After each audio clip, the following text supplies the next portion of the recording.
ಅರೆರೆ, ನಿಮ್ಮ ವಾಗ್ವಾದ ಕೋಟೆಯವರೆಗೂ ಕೇಳಿ ಬರುತ್ತಿದೆ. ಯಾವ ವಿಷಯಕ್ಕೆ ಇಷ್ಟೊಂದು ಮಾತನಾಡುತ್ತಿರುವಿರಿ? ಮಾತೃಶ್ರೀ, ಸೀತೆಗೆ ನಾವು ಮೂವರು ಒಂದೊಂದು ಕಂಠಾಭರಣವನ್ನು ಆಯ್ಕೆ ಮಾಡಿದೆವು.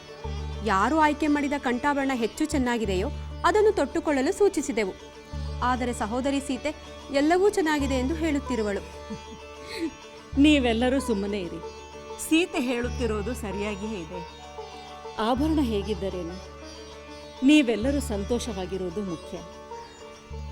ನಾನು ಅಯೋಧ್ಯೆಯ ಮಹಾರಾಣಿಯರಾದ ಕೌಸಲ್ಯ, ಸುಮಿತ್ರೆ ಹಾಗೂ ಕೈಕೆಯವರನ್ನು ಭೇಟಿಯಾಗಿ ಬಂದೆ. ಆದರೆ ಈ ಮೂವರಲ್ಲಿ ಯಾರು ಹೆಚ್ಚು ಒಳ್ಳೆಯವರು ಎಂದು ನಾನು ಯೋಚಿಸುವುದಾಗಲಿ ಪರಿತಪಿಸುವುದಾಗಲಿ ಮಾಡಲಿಲ್ಲ. ಆದರೂ ಮಾತೃಶ್ರೀ, ಅವರಲ್ಲಿ ಯಾರಾದರೂ ಒಬ್ಬರು ಹೆಚ್ಚು ಗುಣಶಾಲಿ ಎಂದು ನಿಮಗೆ ಅನಿಸಿರಬೇಕಲ್ಲವೇ?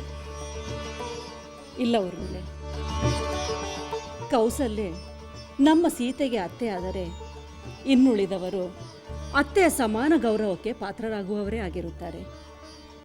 ಅವರಲ್ಲಿ ಯಾರು ಹೆಚ್ಚು ಒಳ್ಳೆಯವರು ಎಂದು ಯೋಚಿಸುವುದು ಸರಿಯಲ್ಲ. ಎಲ್ಲರೂ ಒಳ್ಳೆಯವರೇ ಎನ್ನುವುದು ಮುಖ್ಯ. ಅವರೆಲ್ಲರೂ ನಮ್ಮ ಸೀತೆ ಅವರ ಮನೆಗೆ ಹೋಗುತ್ತಿರುವುದರ ಬಗ್ಗೆ ಅಪಾರ ಸಂತೋಷವನ್ನು ವ್ಯಕ್ತಪಡಿಸಿದರು. ನಮ್ಮ ವಂಶದ ಬಗ್ಗೆ ಅಪಾರ ಗೌರವವನ್ನು ಹೊಂದಿರುವ ಅವರ ಮನೆಯಲ್ಲಿ ನಮ್ಮ ಮಗಳು ಆನಂದವಾಗಿ ಇರುತ್ತಾಳೆ ಎಂಬ ಭಾವನೆ ನನ್ನ ಮನಸ್ಸಿಗೆ ಬಂದಿದೆ. ನನಗಷ್ಟು ಸಾಕು. ಸೀತೆ,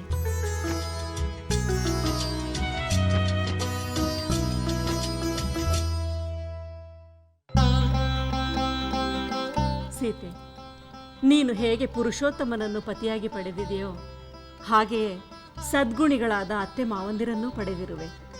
ನಿನಗೆ ಈ ಎಲ್ಲ ಆಭರಣಗಳು ಹೇಗೆ ಚೆನ್ನಾಗಿ ಕಾಣಿಸಿದವೋ ಹಾಗೆಯೇ ಅವರೆಲ್ಲರೂ ಒಳ್ಳೆಯವರಾಗಿಯೇ ಕಾಣಿಸುತ್ತಾರೆ. ಏಕೆಂದರೆ ನಮ್ಮ ಸಹೋದರಿ ಸೀತೆ ಒಳ್ಳೆಯವಳು, ಅದಕ್ಕೆ.